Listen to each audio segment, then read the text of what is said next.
Welcome to Tech Money Madness, your daily U.S. stock market deep dive.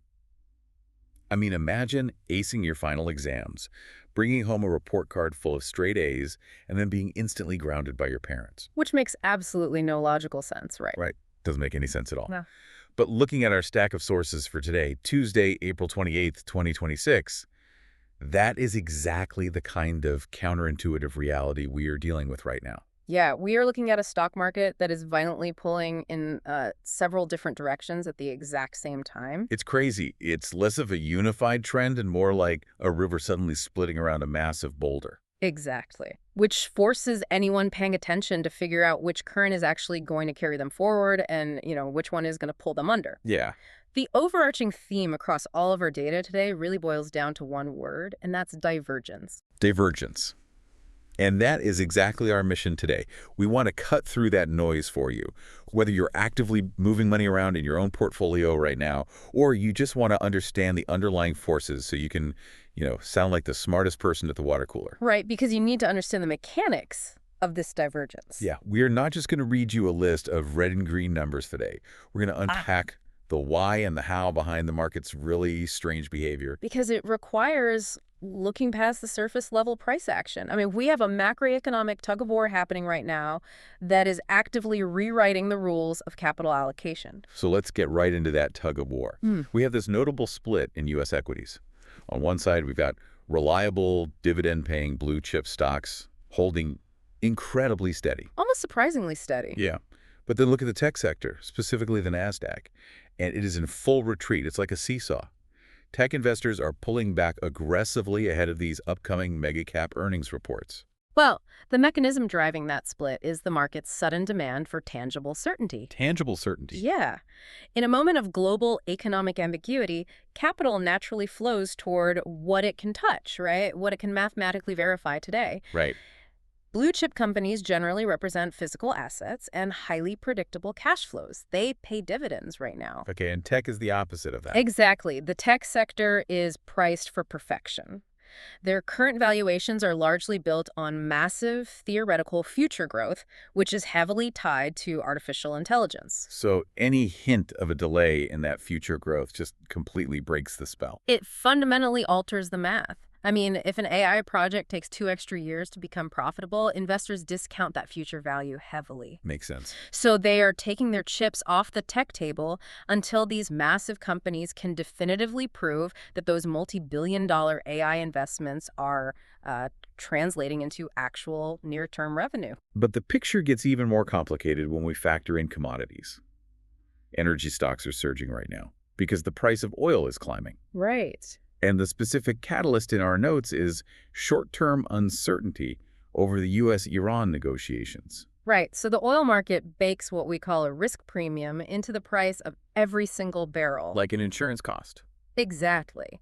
If there is friction involving major producers or, critical shipping lanes in the Middle East, traders instantly bid up the price to account for the mathematical probability of a sudden supply disruption. Okay, here is where I need to stop and admit I am completely confused by the mechanics of this. Sure, what's tripping you up? Well, prices are surging because of that U.S.-Iran tension, but our briefing notes also highlight a major structural change, which is the United Arab Emirates exiting OPEC. Ah, yeah, that's a big one. Leaving the ultimate oil cartel right when prices are spiking seems like walking out of a VIP club right when the vault is open. Why on earth would the UAE leave OPEC if oil is this profitable right now? It looks entirely contradictory until you break down how a cartel actually generates revenue for its members. Okay, walk me through it. OPEC operates on strict production quotas. To keep global oil prices artificially high, OPEC dictates exactly how many barrels each member country is allowed to pump. Okay. But the UAE has been investing heavily in its physical oil infrastructure. They have the capacity to pump significantly more oil than their OPEC quota allows. So they're just sitting on massive inventory that they are legally not allowed to sell under the cartel's rules. Which means they are leaving billions of dollars of revenue on the table. Wow. Yeah. By walking away from OPEC, the UAE is deciding that sheer volume is more valuable to them than price protection. They want to open the taps and sell as much as they physically can. Oh, I see. And mechanically, flooding the global market with that new supply lowers the baseline price of oil over the long term. So we have a short-term geopolitical price spike, Yeah. actively masking a long-term structural move that will likely push prices down later. That is wild. And all of this volatility is swirling while the Federal Reserve policymakers are sitting in a room in Washington preparing to announce their interest rate decision tomorrow. And the consensus is that they are going to remain extremely cautious. Right. Because they are trapped between conflicting data points. If that short-term oil spike bleeds into gasoline prices and manufacturing costs, inflation ticks back up. And the traditional mechanism to fight inflation is to keep interest rates high to cool down spending. Right. But if the Fed keeps rates high for too long, borrowing costs remain punitive, which risks suffocating corporate growth entirely. And hanging over that whole tightrope walk is a stark warning from Jamie Dimon, the CEO of JPMorgan Chase. He is sounding the alarm about a potential bond crisis driven by growing global debt risks. Yeah, Dimon is pointing out the sheer mathematical weight of global sovereign debt. Governments worldwide borrowed trillions over the last few years. Trillions. Right. Now, with interest rates significantly higher, the cost for governments to simply pay the interest on that debt is skyrocketing. But how does a government debt problem translate into a stock market crisis for you, the listener? It all comes down to liquidity. If investors start to look at a government's balance sheet and doubt whether they can handle those massive interest payments, the risk profile of that country's bonds goes up. Okay, so they have to offer better returns. Exactly. To convince investors to keep buying that debt, governments have to offer higher and higher yields. Right. If a supposedly safe government bond is suddenly offering a massive guaranteed return, it acts like a giant magnet. It just sucks investment capital completely out of the riskier stock market. Exactly. It drains the equity pool. That creeping liquidity drain is exactly why the Fed is tiptoeing right now. Man. Okay, let's transition from these massive, invisible macroeconomic forces to how they are physically showing up on corporate balance sheets. Yeah, the earnings reality check. Yes. We had a fascinating earnings check today across 3 completely different companies: Starbucks, Spotify, and Airbus. This is where we really see how companies are navigating that divergence we've been talking about. So let's start with Starbucks. It is a massive win. Across the board, they topped both earnings and revenue estimates, and they actually raised their full-year outlook. Yeah, they had a great quarter. And the specific metric that really stands out is that global same-store sales jumped 6.2%. Wow. And they didn't do it just by jacking up the price of a latte. They did it through sheer foot traffic. More physical humans walk through the doors. Which is fascinating because, in an era where the market is completely obsessed with algorithmic trading and digital engagement and AI infrastructure, Starbucks won simply by selling physical cups of coffee. Right. The underlying mechanism here is consumer price elasticity. It's a direct measure of how much a consumer is willing to absorb inflation before they change their daily habits. So what does that 6.2% jump actually tell us? It tells us that despite the Fed's high rates and despite all the macroeconomic anxiety, the consumer is stubbornly protecting their daily luxuries. Which brings us back to my analogy at the very beginning of this deep dive. Let's look at Spotify. Oh, right, the straight A student. Yes. They actually beat their earnings expectations for the past quarter. They got the straight A's. But the market grounded them. Their stock plummeted. It is a brutal lesson in how equity valuation actually works. I mean, the stock market is not a reward system for past behavior. It is a discounting mechanism for the future. Explain how that discounting mechanism actually punishes a company for a good quarter. Because it feels so backwards. It does feel backwards. But the current price of a tech stock is calculated based on what analysts believe the company will earn over the next several years, what we call future cash flows. Okay. Spotify beat the previous quarter, but they issued what the market calls soft forward guidance. They signaled to Wall Street that their subscriber growth or ad revenue is likely to slow down in the near future. Oh, I see. And the moment they said that, analysts had to lower their projections for all those future years. That instantly shrinks the valuation of the company today, completely overshadowing whatever good news they just reported. It really highlights a unique vulnerability in digital models, doesn't it? A subscription is basically frictionless. You can cancel Spotify with one single click on your phone. Exactly. Digital revenue is highly transient, but You have to contrast that transient, weightless digital vulnerability with the incredibly heavy physical reality of our third company, which is Airbus. You literally cannot get more physical than commercial aviation. No, you can't. And their earnings report is just a stark look at the unforgiving nature of global supply chains. Airbus saw their adjusted operating profit plummet by 52%. Ouch. Yeah, they dropped to 300 million euros, down from 624 million euros in the exact same period last year. And the culprit, slowing jet deliveries. This really comes down to the mechanics of revenue recognition. How so? Well, in the software world, you write code once and sell it infinitely with nearly zero marginal cost. But in the physical world, Airbus can spend billions building 99% of a commercial airliner. But if they are missing, say, one specialized titanium bolt or one highly specific altitude sensor because a single factory in their supply chain had a delay. That massive multi-million-dollar asset just has to sit parked on the tarmac. Exactly. And until the keys are handed over to the airline, Airbus cannot legally recognize that revenue on their books. So the capital just remains entirely locked up in incomplete inventory. Yeah. It is a brutal reminder that while digital expectations can scale infinitely, the physical world has hard, uncompromising limits. That is such a good point. Let's bring that physical versus digital collision right back to the tech sector. We mentioned earlier that tech stocks are sliding, nervously waiting for mega cap earnings. But underneath that surface-level caution, there is a massive architectural shift happening in AI. OpenAI, the company that essentially kicked off this entire boom, just ended their exclusivity deal with Microsoft to bring their models to Amazon's cloud. Yeah, we are watching the commoditization of the cloud providers in real time. Commoditization? Right, because for the last couple of years, the market viewed Microsoft and OpenAI as a single, unbreakable entity.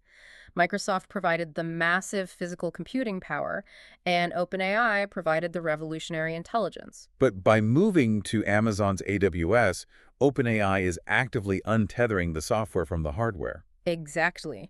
They are declaring that their AI models are the essential utility, and they will route that utility through whichever pipes offer the best terms. No. They are forcing Amazon and Microsoft into a brutal price and performance war just for the privilege of hosting OpenAI's technology. But wait, if OpenAI is flexing that much muscle, why is the hardware sector reacting so strangely? What do you mean? Well, our notes point out that Nvidia's stock recently took a dip because a report raised serious questions about OpenAI's future growth targets.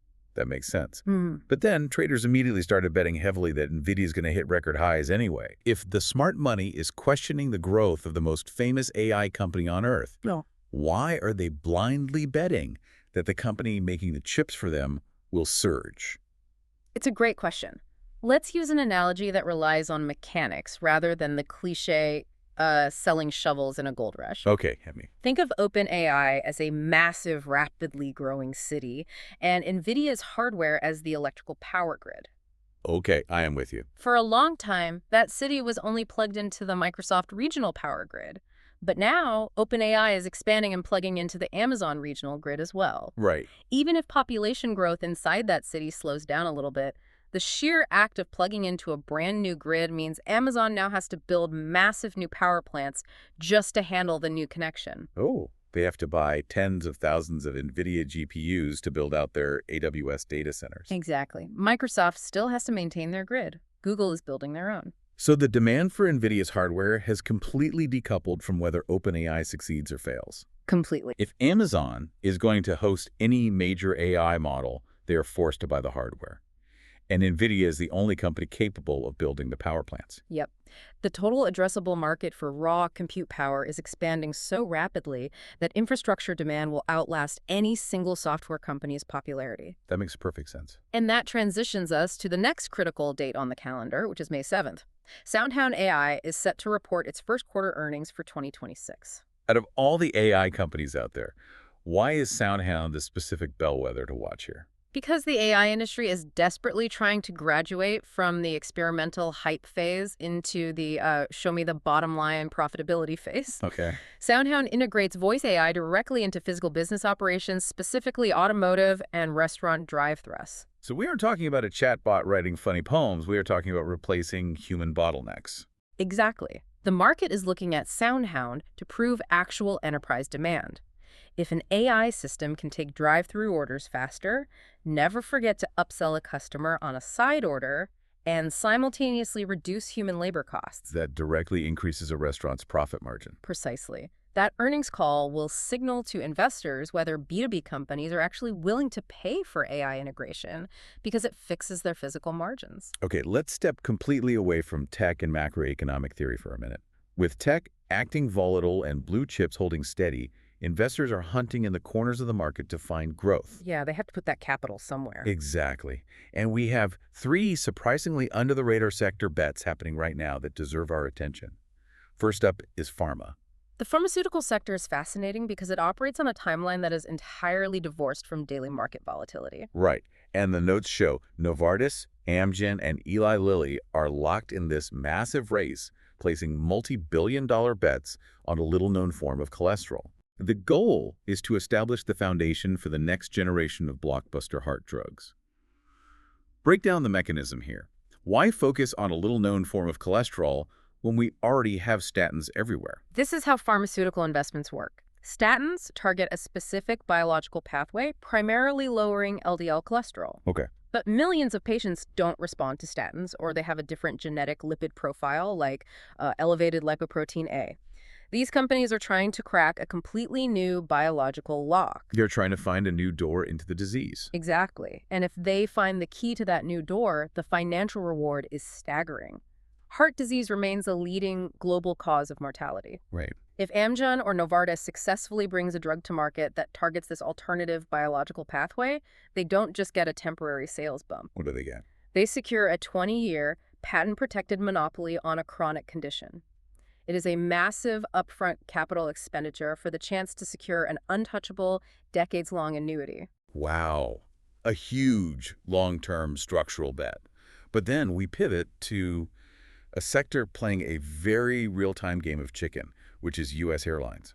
Oh yeah, this dynamic is fascinating. It really is. Airlines are aggressively hiking their ticket fares right now to cover the rising cost of jet fuel. But the data shows that travelers simply do not care. No, they don't. They continue to book flights at an incredibly high rate. Consumers are just refusing to blink. It is the ultimate test of the price elasticity we discussed earlier with Starbucks, but on a much larger scale. Okay. The airlines are taking their macroeconomic inflationary pressures, the cost of jet fuel, the cost of labor, and passing 100% of it directly to the consumer. And the consumer is fully absorbing that cost without reducing demand. Right. It proves the consumer is highly resilient, but more importantly, it proves they prioritize the experiential economy over physical goods right now. It really signals a massive psychological shift in how you value your money. The desire for physical experiences, taking that vacation, flying to see family, is just overpowering the anxiety of a high interest rate economy. Definitely. Which transitions perfectly to our final under-the-radar trend, casinos. Yeah, this is a big one. We are seeing a major physical concrete and steel expansion in the gaming industry. The key highlight in today's notes is the opening of the very first Vegas-style casino right in the middle of New York City. If you look at pharma, airlines, and casinos side by side, you see exactly how capital is hunting for returns. How so? Well, pharma is the long-term innovation monopoly. Airlines are the real-time bet on experiential consumer psychology, and the New York City casino represents the raw mechanics of a geographic monopoly. I mean, a Vegas-style casino in New York City is basically a license to print money. Look at the structural advantages. You have unparalleled foot traffic, an enormous concentration of wealth, and a totally captive audience that previously had to get on a plane to find that specific type of entertainment. Right. It is a massive physical asset generating immediate, enormous, and highly predictable cash flow. And as an added bonus, it is an industry that is almost entirely immune to digital disruption. Because you cannot download the physical atmosphere of a casino floor. Exactly. So synthesizing this incredibly chaotic landscape for April 28th, 2026, what is the ultimate takeaway for you, the listener? I think the era of a single, unified market narrative is just over. Yeah, the current environment requires deliberate, mechanical diversification.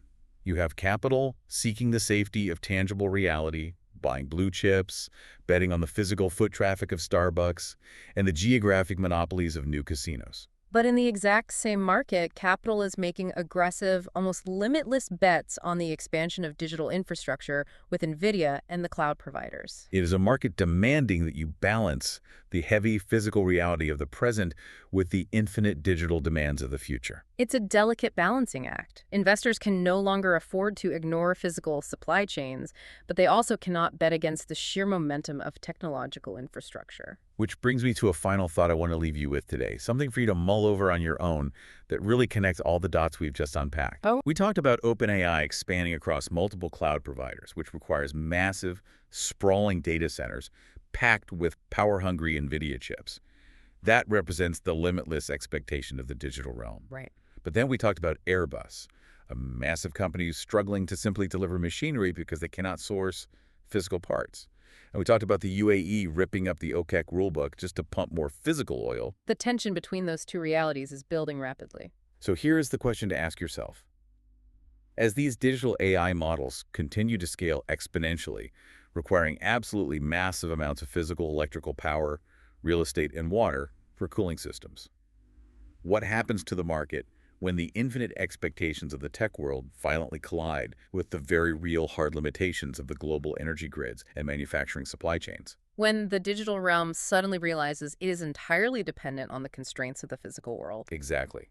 That is when the real divergence begins. A fascinating structural collision to watch out for in the coming months. That's all for today's Tech Money Madness Deep Dive. Thank you for joining us on this exploration of today's market sources. We love taking this deep dive with you, cutting through the noise and finding the signal behind the numbers. Don't forget to like, subscribe, and we'll see you tomorrow for more market coverage.